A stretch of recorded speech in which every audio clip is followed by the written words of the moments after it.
Hi hello welcome to Kiran TV news. Ongole రాజకీయం ఇప్పుడు బూతుల వరకు వెళ్ళిపోయింది. ఒకరినొకరు పర్సనల్ అటాక్స్ చేసుకుంటూ ఇష్టానుసారం బూతులతో రెచ్చిపోయేటువంటి పరిస్థితికి వచ్చింది. తర్వాత మళ్ళీ ఇప్పుడు క్షమాపణలు అయితే చెప్పుకుంటున్నారు, కానీ అసలు ఒంగోలు రాజకీయం ఇప్పుడు రాష్ట్ర రాజకీయాల వైపు ఎలా మళ్ళేటువంటి పరిస్థితి ఉంది, జనసేన టీడీపీ మధ్య జరగబోయేటువంటి పరిస్థితులు ఏంటి, ఇవి తెలుసుకునేటువంటి ప్రయత్నం చేద్దాం. మనతో పాటు సీనియర్ జర్నలిస్ట్ కిరణ్ గారు ఉన్నారు. అన్న నమస్తే. నమస్తే హరీష్. అక్కడ రియాజ్ గారు జనసేన పార్టీకి సంబంధించి ఆయన చిగిలిశెట్టి ప్రసాద్ గురించి మాట్లాడినటువంటి మాటలు ఇప్పుడు వైరల్ అవుతున్నాయి. ఆ తర్వాత ఈరోజు మళ్ళీ ఆయన క్షమాపణ కూడా చెప్పారు, కానీ అంత దారుణంగా మాట్లాడడం ఏంటి, ఒక జనసేన నాయకుడికి సంబంధించి ఇంత బాధ్యతారహితంగా అతను మాట్లాడినటువంటి బూతులు అని చెప్పి వైఎస్ఆర్సీపీ కూడా జనసేనలో ఇలాంటి నాయకులు ఉంటారా అని చెప్పి వైఎస్ఆర్సీపీ ట్రోల్ చేస్తుంది. అవును, అంటే వైఎస్ఆర్సీపీ ట్రోల్ చేయడానికి వైఎస్ఆర్సీపీకి అర్హత ఏముంది? స్వయంగా వాళ్ళ అధ్యక్షుడే బూతుల వ్యవహారంలో ఉంటాడు. ఆయన ఎవరికైనా పదవి ఇవ్వాలంటే బూతులు తిట్టే వాళ్ళకి అర్హత ఉంది అని భావిస్తాడు. అసలు వైఎస్ఆర్సీపీని మనం రాజకీయ పార్టీకి, రాజకీయాల్లో మొత్తం భ్రష్టు పట్టించిందే వైఎస్ఆర్సీపీ. కాబట్టి వైఎస్ఆర్సీపీ దీంట్లో స్పందించడానికి కానీ వాళ్ళు మాట్లాడటానికి కానీ వాళ్ళకి ఎలాంటి అర్హత లేదు. First thing. రెండవది, రియాజ్ రియాక్ట్ అవ్వటం. రియాజ్ గారు ఆ రకంగా మాట్లాడటం, ప్రసాద్ చిగిలిశెట్టి గారిని కావచ్చు, మరెవరినైనా కానీ అన్పార్లమెంటరీ వర్డ్స్ వాడకూడదు. మీకు ఎంత కోపం ఉన్నా, ఎంత బాధ ఉన్నా, మీరు పబ్లిక్లో ఉన్నారు. మీరు పైగా మీరు Ongole urban development authority chairman. మీరు ఇలాంటి మంచి ఒక పదవిలో, హుందాగా ఉండే బాధ్యతాయుతమైన పదవిలో ఉండి ఎందుకు ఆ రకంగా మాట్లాడారనేది ఇక్కడ చర్చ. ఆయన చెప్పాడు, ఇట్లా నేను హర్ట్ అయిపోయాను, నేను ట్రిగ్గర్ అయిపోయి ఆయన చెప్పినట్టు కనపడతాను.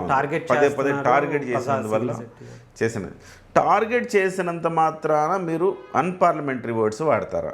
మీరు సభ్యతతోటి, మీరు సపోజ్ ఆయన అన్నాడు మీరు డబ్బులు సంపాదించారు అన్నాడు, దానికి సమాధానం చెప్పుకోవచ్చు. ఎక్కడ నా ఇంటికి రా, కార్ పార్కింగ్లో కూడా ఏసీ పెట్టాను అని చెప్పాడు, రమ్మనండి చూపిస్తాను. అవన్నీ నిజాలు కాకపోతే చూపిస్తాను చెప్పాలి, ఒక వీడియో తీసి పెట్టాలా?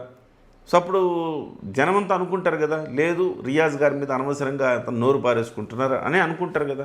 సో అది దేనికి మార్గం తప్ప, లేదంటే సైలెంట్గా ఉండాలి తప్ప బూతులతో విరుచుకుపడ్డం అనేది కరెక్ట్ కానే కాదు. ఇది ఎవ్వరూ సమర్థించలేనిది, ఎవరైనా కానీ ఖండించాల్సిన అంశం ఉంది. దీనికి మళ్ళీ ఇవాళ బహుశా ఆయన అనుకోని ఉంటారు, ఆవేశంలో పెట్టిన తర్వాత ఇదేదో ఒక రాంగ్గా నేను చేశానేమో అని అనిపించింది అతనికి. వెంటనే దాన్ని డిలీట్ చేశాడు. కానీ డిలీట్ చేసే సోషల్ మీడియాలో వన్స్ ఒక్కసారి చిరంజీవి గారు చెప్తారు కదా, పెదవి దాటితే పృథివీ దాటింది అని. అలాగా మన నోట్లోంచి ఒక మాట వచ్చే ముందు మనకు 1కి 100 సార్లు ఆలోచించాలి. మనం నోట్లోంచి రాకముందు ఆ మాటకి మనం ప్రభువు, నోట్లోంచి బయటకు వచ్చేసిన తర్వాత దానికి మనం బానిస అంటుంటారు చిరంజీవి గారు. అది చాలామంది తమ జీవితాల్లో గుర్తుపెట్టుకోవాల్సిన అంశం. ఎస్పెషల్లీ రాజకీయ నాయకులు తమ జీవితాల్లో గుర్తుపెట్టుకోవాలి ఈ అంశాన్ని. ఒక మాట మాట్లాడేటప్పుడు ఆచితూచి తూకం వేసి మాట్లాడండి, అంతే తప్ప ఇలాంటి మాట, ఇలాంటి భాష వాడకూడదు. ఖచ్చితంగా ఇది తప్పు తప్పు తప్పు, ఇందులో డౌట్ ఏం లేదు. అయితే తర్వాత క్షమాపణ చెప్పి పవన్ చెప్పలేదు, నేను ప్రసాద్ చిగిలిశెట్టికి చెప్పను, ఎవరైతే జనసేన పార్టీకి ప్రసాద్ చిగిలిశెట్టి గారి మీద ఆయనకి ఇలాంటి మాటల వల్ల గతంలో కూడా చేసే టార్గెట్ అనేది ఒక బాధ ఆయనకుంది. ప్రసాద్ చిగిలిశెట్టికి తప్ప మిగతా ఎవరైతే బాధపడ్డారో వాళ్ళకి ఎవరు బాధపడ్డారు అంటే, ఎన్ఆర్ఐల్ని అక్కడికి వెళ్ళి తెల్లవాడి లెటర్లు కడిగే వాళ్ళు మీరు అని అన్నారనుకొని చాలామంది భ్రమపడి బాధపడ్డారు కూడా, సోషల్ మీడియాలో పోస్టులు పెడుతున్నారు కూడా. ఆయన అన్నది కేవలం ప్రసాద్ చిగిలిశెట్టిని మాత్రమే ఆయన్నే టార్గెట్ చేసి అన్నాడు తప్ప అందరు ఎన్ఆర్ఐలను అనలేదు. అది మాత్రం వాస్తవం. 1-2 సార్లు బయట మనం కూడా విన్నాము. ఎవరైనా వింటే కూడా అర్థమవుతుంది, అది కేవలం ప్రసాద్ చిగిలిశెట్టిని మాత్రమే అన్నారు. సో దానివల్ల ఎన్ఆర్ఐలు అందరూ కూడా ప్రసాద్ చిగిలిశెట్టిని ఏమి వెనకేసుకు రాక్కర్లా ఈ విషయంలో. సో అది వాళ్ళిద్దరి మధ్య గొడవ. ఇతర ఎన్ఆర్ఐ జన సైనికులు దీంట్లో జోక్యం చేసుకోకపోతే ఉత్తమం అన్న ఉద్దేశం. అట్లానే ఈయన గురించి ఇప్పుడు రియాజ్ మాట్లాడిన భాష గురించి పవన్ కళ్యాణ్ గారు ఏమైనా చర్య తీసుకుంటారో వెయిట్ చేద్దాం, చూడాలి ఏం చర్య తీసుకుంటారు. సో నిజంగా అట్లాంటి మాటలు మాట్లాడకూడదు. జనసేన పార్టీలో వాళ్ళని మాట్లాడడం చాలా దారుణమైన అంశం. మిగతా పార్టీలో అన్ని పార్టీల్లో ఉన్నాయి, కానీ జనసేనలో అది. సో ఇక్కడ చర్యలు తీసుకోవాలంటే నిజంగా తీసుకోగలుగుతాడా పవన్ కళ్యాణ్ గారు అంటే ఒక దాదాపు 2014లో పార్టీ పెట్టక ముందు నుంచి కూడా 2009 నుంచి రియాజ్ అనే వ్యక్తి దాదాపుగా పవన్ కళ్యాణ్ గారితో చాలా రోజులుగా శైల్ అవుతా ఉన్నారు. దాదాపు దగ్గర ఒక 2 దశాబ్దాలుగా శైల్ అవుతున్నారు పవన్ కళ్యాణ్ గారితో. ఒక శంకర్ గౌడ్ గారు కావచ్చు, లేకపోతే మహేందర్ రెడ్డి గారు కావచ్చు, రాజలింగం కావచ్చు, ఇట్లా వీళ్ళందరూ కూడా చాలా లాంగ్ రన్ నుంచి శైల్ అవుతున్న వాళ్ళు. ఒకసారి తప్పు చేశాడు, ఒకసారి పొరపాటున ఇలా మాట్లాడాడు కాబట్టి చర్య తీసేసుకుందామా అంటే బహుశా తీసుకోకపోవచ్చు అనుకుంటున్నాను నేను. ఎందుకంటే తర్వాత సరిదిద్దుకొని క్షమాపణ కూడా చెప్పాడు. అయితే నేనేమంటున్నానంటే చిగిలిశెట్టికి కూడా మీరు విమర్శించండి, చిగిలిశెట్టికి కూడా క్షమాపణ చెప్పేసి ఉంటే అయిపోయేది అనుకుంటాను నేను. ఎందుకంటే చిగిలిశెట్టినైనా కానీ ఆయన మాట్లాడిన భాష అయితే మనం హర్షించలేం కదా. అంతే. సో చిగిలిశెట్టి గారు ఆయన చేసిన ఆరోపణల మీద నేను ఆయన తప్పు చేశాడు, తప్పు చేస్తున్నాడు, నన్ను టార్గెట్ చేస్తున్నాడు కాబట్టి నా మీద అసత్య ఆరోపణలు చేస్తున్నాను, డెఫినెట్గా దానికి నేను ఆయన మీద విమర్శించడానికి రెడీగా ఉన్నాను. కానీ ఆ బూతులు ఏవైతే మాట్లాడాను దాన్ని అయితే ఉపసంహరించుకుంటున్నాను ఒక మాట అని ఉంటే బాగుండేదేమో అని నాకు అనిపించింది. బట్ పవన్ కళ్యాణ్ గారు చర్యలు తీసుకుంటారా అంటే పవన్ కళ్యాణ్ గారు చర్యలు తీసుకునే అవకాశం అయితే ఉందని నేను అనుకోను. ఎందుకంటే గతంలో ఇలాగా రియాజ్ గారి మీదే చర్యలు తీసుకుంటే మరి తాతంశెట్టి నాగేంద్ర మీద చర్యలు తీసుకోవాలి. రోడ్డు మీద కొట్టేసిన రోడ్ల మీద మహిళలను పడేసి కర్రలతో కొడితే మరి తాతంశెట్టి నాగేంద్ర మీద ఏం చర్యలు తీసుకున్నారు? తీసుకోలేదు. మొన్న ఆయనకి శస్త్రచికిత్స అయిన తర్వాత కూడా తాతంశెట్టి నాగేంద్ర వెళ్ళి కలిసేసి ఆయన ఫోటోలు తీసుకొని మొత్తం నియోజకవర్గం మొత్తం కూడా హల్చల్ చేస్తున్నారు. నెక్స్ట్ నా హవా ఏం తగ్గలేదని చెప్పుకుంటా ఉన్నారు. ఆ తర్వాత శ్రీధర్ని కూడా శ్రీధర్ని శిక్షించాలా, పార్టీ నుంచి సస్పెండ్ చేయాలి, అంతే కదా. ఎమ్మెల్యే పదవి ఆయనకు ఉండొచ్చు కానీ పార్టీని సస్పెండ్ చేయాలి. వాస్తవానికి ఇంత పెద్ద డ్యామేజ్ చేసినందుకు ఆయన చేయాలి. కాకపోతే ఆయన కూడా ఏం చేయలేదు. సో ఏం చేయలేదు. ఆ మాటకు వస్తే తెలుగుదేశం పార్టీ కూడా చాలా మందిని భరిస్తూనే ఉంది. వైసీపీ అయితే అలాంటి వాళ్ళని భరించడం కదా, అలాంటి వాళ్ళు తయారు చేస్తుంది కదా రాజకీయాల్లో. సో మనం ఏం ఆలోచించాలంటే ఇక్కడ ఎంతసేపటికి ఒక ఇష్యూ, ఒంగోలు ఇష్యూ అసలు మొదలైంది ఎక్కడ? ఒంగోలులో. బాలినేని వర్సెస్ దామచర్ల, వాళ్ళిద్దరు పెద్ద నాయకులు, వాళ్ళిద్దరి మధ్య ఒక ఇష్యూ జరుగుతున్నప్పుడు పార్టీ అధిష్టానం జోక్యం చేసుకోవాలి. పార్టీ అధిష్టానం సరైన సమయంలో జోక్యం చేసుకోకపోవటం వల్ల ఎన్ని విపరీత పరిణామాలు ఏర్పడుతున్నాయి చూసారా.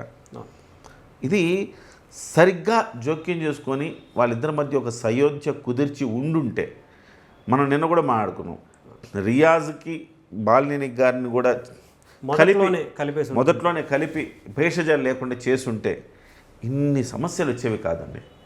కోఆర్డినేషన్ చాలా ప్రాబ్లం అయింది ఇందులో. అది ఇవాల్టికి దాన్ని సెట్రైట్ చేసుకోలేకపోతున్నారు. సమన్వయ కమిటీలో ఉండే హరిప్రసాద్ గారికి అనారోగ్యంతో ఆయన హాస్పిటల్ పాలయ్యారు. మరి ఎవరి బాధ్యత తీసుకుంటారు తర్వాత? సో దీనికి మందు వేయకపోతే రియాజ్ వ్యవహారానికి కూడా మందు పడదు. ముందు అక్కడికి వెళ్ళాలి, అక్కడికి వెళ్ళి దాన్ని సార్ట్అవుట్ చేయాలి. డెఫినెట్గా జన సైనికులు కానీ ఎన్ఆర్ఐలు కానీ ఒక పక్షం తీసుకోవడం కాకుండా, అంటే ఒక పక్షం అంటే నా ఉద్దేశం ఒక రియాజ్ పక్షమో బాలినేని పక్షమో కాకుండా, నేనేమంటానంటే వాస్తవం అసలు ఏం జరిగింది. బాలినేని గారు కావాలండి, అందులో డౌట్ ఏం లేదు. బాలినేని లేకపోతే పార్టీ ఎదగదు, మనుగడ లేదు. బాలినేని గారు రావాలి, బాలినేని గారు రావాలి. పవన్ కళ్యాణ్ గారు తీసుకున్న తర్వాత రియాజ్ గారు ఇంకొకరు ఏముంటుంది ఇంకా. సో కానీ తెలుగుదేశం పార్టీ దాడి నుంచి, వైసీపీ దాడి నుంచి బాలినేని శ్రీనివాసరెడ్డి గారిని రక్షించుకోవాలి. దాన్ని పక్కన పెట్టి రెండు వర్గాలుగా చీలిపోకూడదు. దాన్ని పక్కన పెట్టి జనసేన కొట్టుకుంటే ఏంటి ఉపయోగం? రియాజ్ వర్గంగా బాలినేని వర్గంగా ఒకళ్ళ మీద ఒకళ్ళు తీవ్రమైన ఆరోపణలు చేసుకుని ఇలా మాట్లాడుకుంటే ఏమైనా ఉపయోగం ఉందా? ఉపయోగం లేదు. దీని మీద పార్టీ అధిష్టానం కూడా చాలా సీరియస్గా స్పందించాల్సిన అవసరం ఉంది. సో పశ్చాత్తాపానికి మించిన ప్రాయశ్చిత్తం లేదు అన్నట్టుగా ఈ అంశాన్ని ఇక్కడితో వదిలేస్తే బెటర్.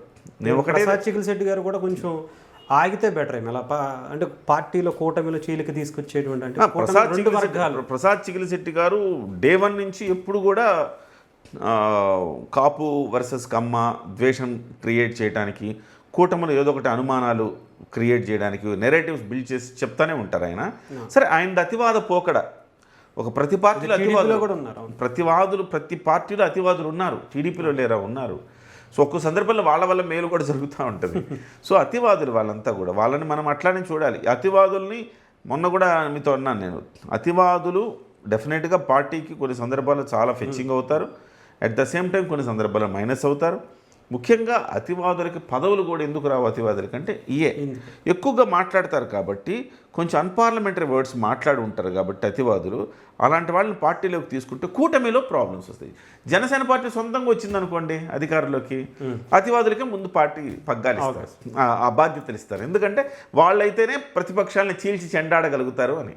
ఒకవేళ జనసేన పార్టీ సొంతంగా అధికారంలోకి వచ్చిందనుకోండి, చిగిలిశెట్టి లాంటి వాళ్ళు జనసేన పార్టీకి బాగా ఉపయోగపడతారు, ఆయనకి పదవి ఇవ్వచ్చు, ఆయన బ్రహ్మాండంగా యుద్ధం చేయగలుగుతాడు. సో ఇక్కడ విషయం ఏంటంటే ఇక్కడ చిగిలిశెట్టి ప్రసాద్ గారు సంయమనం పాటించాలా. కానీ చాలా గొప్ప విషయం ఏంటంటే చిగిలిశెట్టి ప్రసాద్ గారు దీనికి రియాక్ట్ అయ్యి మళ్ళీ ఆయన ఆవేశపడి ఆయన ఏం కామెంట్లు చేయకపోవడం అనేది కొంచెం గొప్ప విషయంగా మనం భావించాలి. సంయమనం పాటించాలి. ఇదే సంయమనాన్ని ఆయన పాటించాలి. ఇక్కడితో అనవసరమైన వివాదాలకు తావు ఇవ్వకుండా ఉండాలి. ఎన్ఆర్ఐలు కూడా తమని ఓవరాల్గా ఏం అనలేదు కాబట్టి వాళ్ళు కూడా దీన్ని కొంచెం చూసి చూడనట్టు వదిలేయాల్సిన అవసరం ఉంది. ఎందుకంటే ఇది పార్టీలో అంతర్గత వ్యవహారం. రచ్చకీడిస్తే ఏమవుద్ది, పార్టీ పవన్ కళ్యాణ్ గారిని మానసికంగా క్షోభకు గురి చేసినట్టే. దీన్ని ఇంతకు మించి లాగితే క్షోభకు గురి చేసినట్టు అయింది. కాబట్టి అందరూ కూడా అటు ఎన్ఆర్ఐలు కావచ్చు, ఇటు చిగిలిశెట్టి గారికి సంబంధించిన అభిమానులు కావచ్చు, లేకపోతే అటు మన బాలినేనికి సంబంధించిన వాళ్ళు కావచ్చు, అందరూ రియాజ్ వర్గం కావచ్చు, ఎక్కడికక్కడ గప్చుప్ అనే ఒక మంత్రాన్ని పాటిస్తేనే దీనికి ఒక సొల్యూషన్ వస్తుంది. ఏదేమైనా దీంట్లో అనవసరమైన వివాదాలకు తావు లేకుండా చేయాల్సిన బాధ్యత మాత్రం అధిష్టానం మీద ఉంది. ఎంత తొందరగా దీనికి మందేస్తే అంత మంచిది. ఇది చూద్దాం, జరుగుతుందని ఆశిద్దాం. ఎందుకంటే అలాంటి పాసిబిలిటీస్ అయితే కనిపిస్తున్నాయి, బట్ అది జరగాలి. ఎందుకంటే ఇది ఇక్కడ నుంచి ఇక్కడతో ఆగిపోవాలి, ఇక్కడ నుంచి పక్కకు ఇంకోటి చాలా డేంజరస్ ఇష్యూస్ అవుతాయి.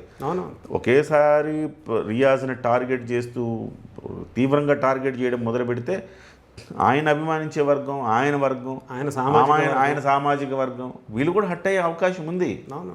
సో ఇవాళ కాదు కదా, పవన్ కళ్యాణ్ గారితో దాదాపు 20 ఏళ్ళ నుంచి ట్రావెల్ చేస్తున్నారు కదా, మంచిలో చెడులో అన్నిట్లో ఉన్నాడుగా రియాజ్ కూడా. రియాజు అక్కడ సమర్థవంతంగా పని చెయ్యలేకపోవచ్చేమో, అంటే పార్టీని తీసుకెళ్లాల్సినంత హైట్స్కి తీసుకెళ్ళలేదేమో. డెఫినెట్గా బాల్యం వస్తే అంతకు మించి చేస్తారు, డౌటే లేదు. కానీ పవన్ కళ్యాణ్ గారి పాయింట్ ఆఫ్ వ్యూలో చూస్తే రియాజ్ అనే వ్యక్తి నమ్మిన బంటు, ఆయన కోసం నిలబడ్డా ఉన్నాడు, నమ్మిన బంటు. కాబట్టి ఇలాంటి విషయాల్లో కొంత మరీ టార్గెట్ చేయడం కూడా కరెక్ట్ కాదు. ఓవర్గా టార్గెట్ చేసామనుకోండి, అది ఏదంటే తెగేదాకా లాగడం అంటారు కదా, ఓవర్గా టార్గెట్ చేసి బూమరాంగ్ అవుతుంది. అనవసరంగా పార్టీలో పవన్ కళ్యాణ్ గారిని ఇబ్బంది పెట్టినట్టు. సో ఇక్కడతో అందరూ కూడా సంయమనంతో దీన్ని పరిష్కరించుకోవాలి. అధిష్టానం దీనికి మందేయాలి. అంతే. Thank you so much.